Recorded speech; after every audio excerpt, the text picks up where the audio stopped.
We got another person.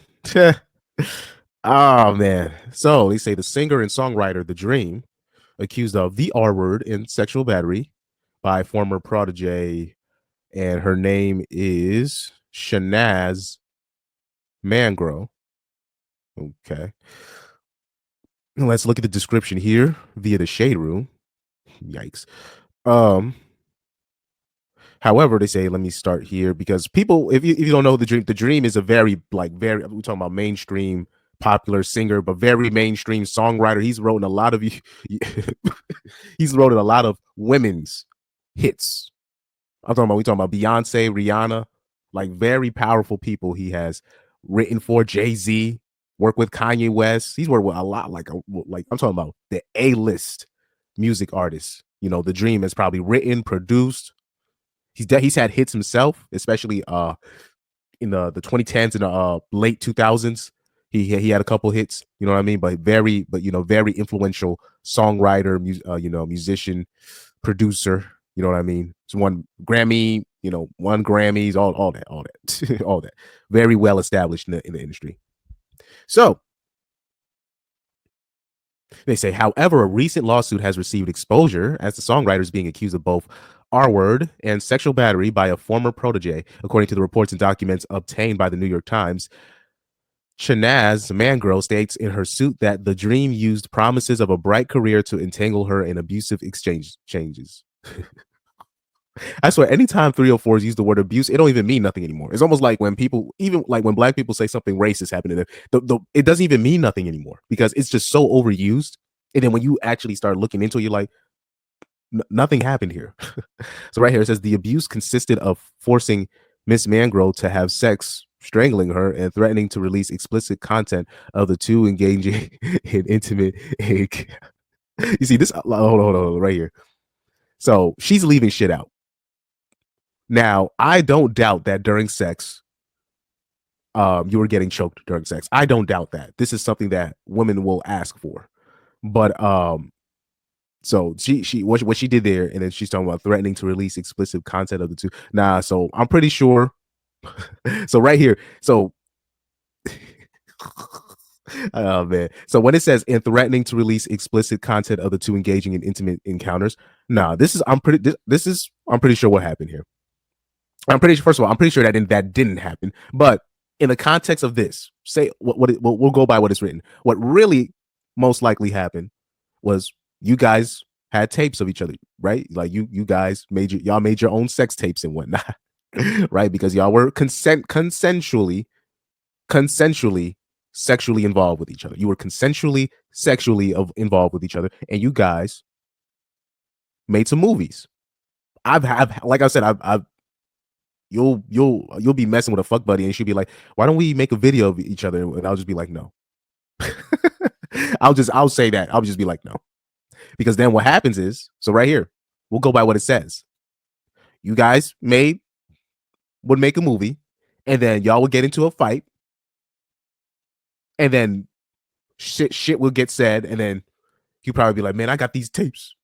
You probably would get emotional and start saying shit where he would hint at, oh, I'm gonna leak this to your boyfriend, whatever. Or he'll find out that the girl that he was messing with had a boyfriend, and he'd get jealous, even though that's the side chick. But you know how men can get sometimes, where they'll have a side chick, but they don't want the side chick messing with nobody, no other dude. So he'll do that, and then it'll say, "Man, I got these tapes. So what if I send that to your boyfriend? He probably did some shit like that, or hinted at that."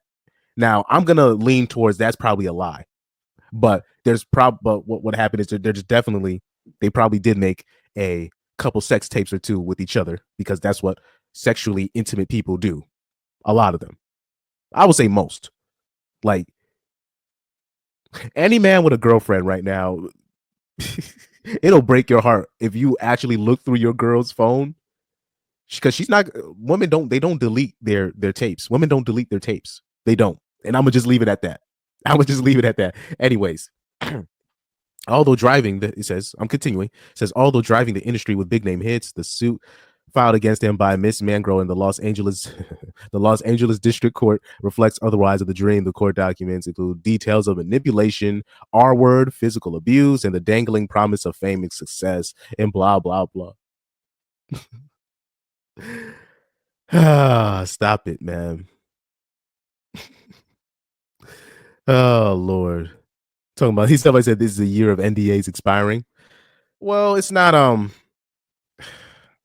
like I said, I'm gonna have to see more. She's I think she's full of caca. I'm sorry. And this is why I think she's full of caca right here. So this is the pitchfork right here that I'm reading from. So when I first typed in the dream on Google, right, to see of any other articles, I see this as the headline. The dream accused of R word and sexual battery. And then here, right here, sex trafficking.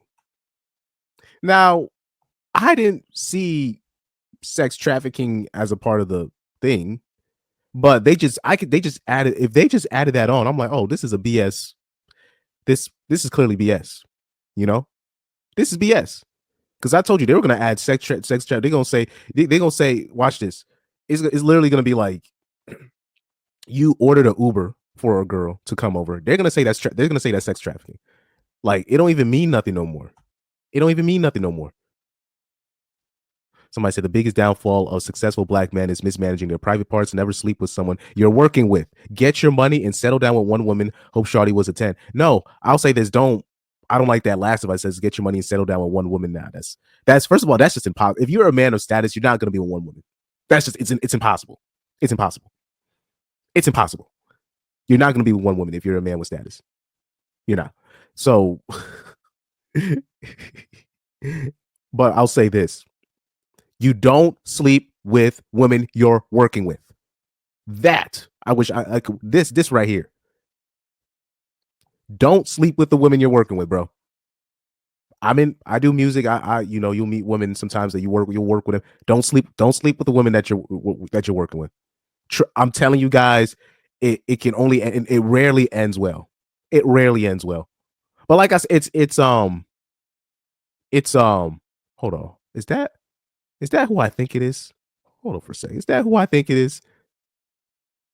Is that who I think it is? Hold on for a second. Oh no, that's just somebody else. That's just another 304. That's just a Strag 304. I thought that was the actual Oh my god. I thought it was the actual adult star. Y'all know who I'm talking about. Y'all know who I'm talking about. No. But yeah, like fine.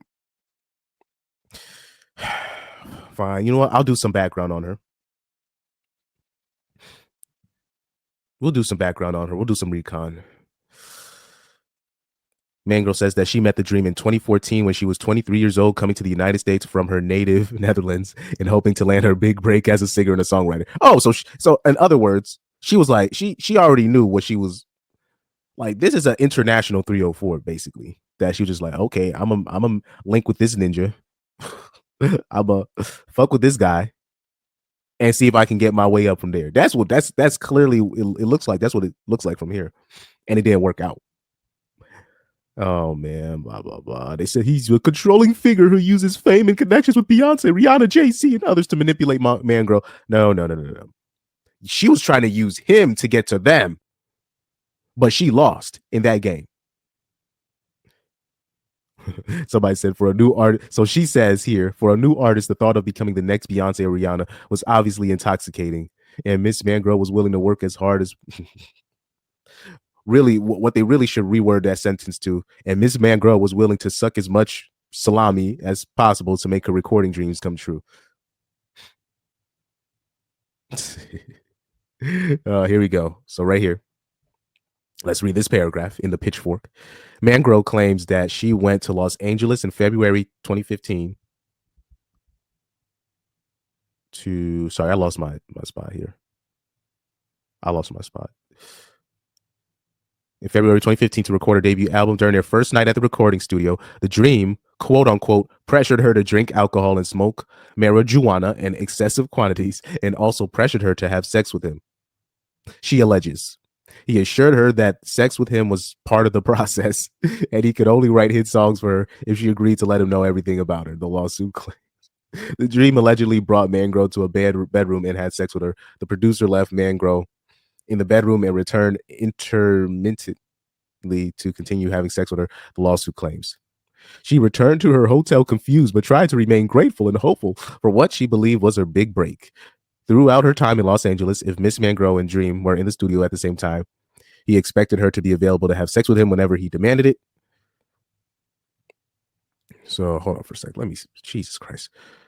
After the Los Angeles recording sessions, Mangro flew home to Amsterdam, but quickly returned to the United States to move to the Dreams.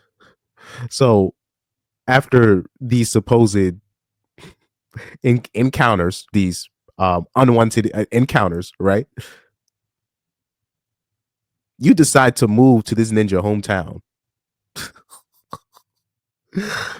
Oh my God. This is like, I can't even read these articles anymore because there's too much cap. There's way too much cap. Dream became increasingly controlling after Miss Mangro moved to Atlanta. He told Miss Mangro that she needed to check in with him every day. She needed to be available to him whenever he called. It sounds like they were in a relationship. And yeah, that sounds like they were in a relationship. Oh man. Why is this ad keeps popping up? My God. In Atlanta, Mangro claims that she rarely received updates on the recording content. That nigga's like, you want to record? Record these nuts. Oh man. Oh Lord. This is the problem. Stop, guys. Because I know because they make it the women make it so easy. They make it so easy. And really, you're not supposed to be fucking with the feet. Let me bring up that Rick Ross. Oh man. Since I got time, let's bring up that Rick Ross interview. Fair use. So I want you to pay attention to this, where Rick Ross was going in on why he doesn't sign female artists.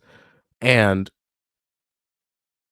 it's interesting, like the shaming language that the men were using and what the women were using. That's why I can't even be involved in panels like this, because I'm going to speak I'm like, because I'll literally be like, even though we know the rumors about Rick Ross and Diddy and these people being down low and all this stuff, so we know this, but it doesn't matter because we know they still be messing with women, even though they allegedly mess with men. We know they still mess with women and female artists and whatnot. So Rick Ross is going to explain why he doesn't sign female artists.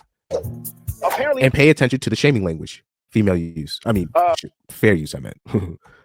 Rapper and Wingstop boss Rick Ross, he recently sat with the Breakfast Club. He told the good folks there that he had never signed a female artist to his MMG record label. Apparently, we now know that MMG stands for men, man, and guys. He doesn't want any female signed to his label, and his reasoning is that he feels like he would be tempted to stick his lemon pepper in her blue cheese. He does not want to sign, smash, and mess up the business. I'd have done the same thing. Like, I'm telling you, if I have like a real business, I'm not signing no female artist, bro. Like, if I have a music label, she needs to be, like, I'm talking about, even like, I'd even be, not even a relative, because it's not just about me. What if one of my other artists under me starts sleeping with this person? Now it's gonna start messing up the business, like the business, man. You got to put business first. So let's listen to Rick Ross right here. Smash and mess up the business. I never did it because I always thought like I would end up in the female rapper business up with it. I'm so focused on my business. I gotta be honest with you. She looking good. I'm spending so much money. It's like, this is very common though, mind you. People wonder why certain female artists get uplifted and some female artists end up falling off the map, or certain things happen. This is part of the business. It's part of the business. On the photo shoots, I got for him to be like honest on there. It's honest. It was like, but then it got really creepy on the interview because she was like, but what if you watch her come of age? And he was like, yeah, I saw one girl come of age, but that's like my homie's little sister. And I'm like, we see what the idea. Oh no, she's misconstruing the shit. This is why I can't. First of all, this is why I can't even be on the these type of This is why I can't even be on shows like this, because if I say what it is, you know what I mean? It's always a problem. It's always a problem. You know what I mean? It's specifically when I say what it is, I don't know, people, like, particularly people see me and they expect me to simp or something. or even like back when I was very left leaning, when I was like a teenager, you know, even though I thought I was more central, but looking back, I was more left leaning. They were shocked when I said what I said about the Transformers for some weird reason. They were shocked when I would say these things because they thought I was on this side. But as I grow older, it's just people don't want to, they just don't want to hear a different point of view. They just don't want to, and then most of the time, when, especially when 304s and bitches are involved, they cater their language too much. First of all, I think it's actually, me personally, I actually think it's disrespectful towards the women to think, oh, they not, like, if they're in your presence and you're treating them like kids. Nah, I don't do that. I don't do that. We're all adults here. We understand what it is. No need for the shaming language on either sides. We adults. We're adults. We know what it is. None of that. Oh, so you can't have a female artist around you without thinking. And then meanwhile, they think Tyler Perry's a good person, or then I'll ask them, okay, so who's your hero? Oh man, Jay-Z's the greatest, and Beyonce. And I'm like, you do know that Jay-Z was. Never mind. This is why you can't deal with these people. But anyway, man, shout out to Dream. Get you a nice lawyer, because it seems like you was fucking with that 304 for a minute. You know what I mean? Oh, damn, they're gonna bring up some allegations with his other ex-girlfriend from 2014. So, but even they should even have brought it up, because he went through the process and they said they couldn't prove this case beyond a reasonable doubt. So I don't know why they brought it up, but that's what happens when you start getting allegations on you. They don't say, well, the other cases were bogus, so we shouldn't even bring it up. They're just going to say, oh, he got accused of this without context. So, man, yeah, I'll say this. Yeah, working with 304s, it's a flight risk. Women in today, working with women in 2024 in America, it's a flight risk. It's a flight risk.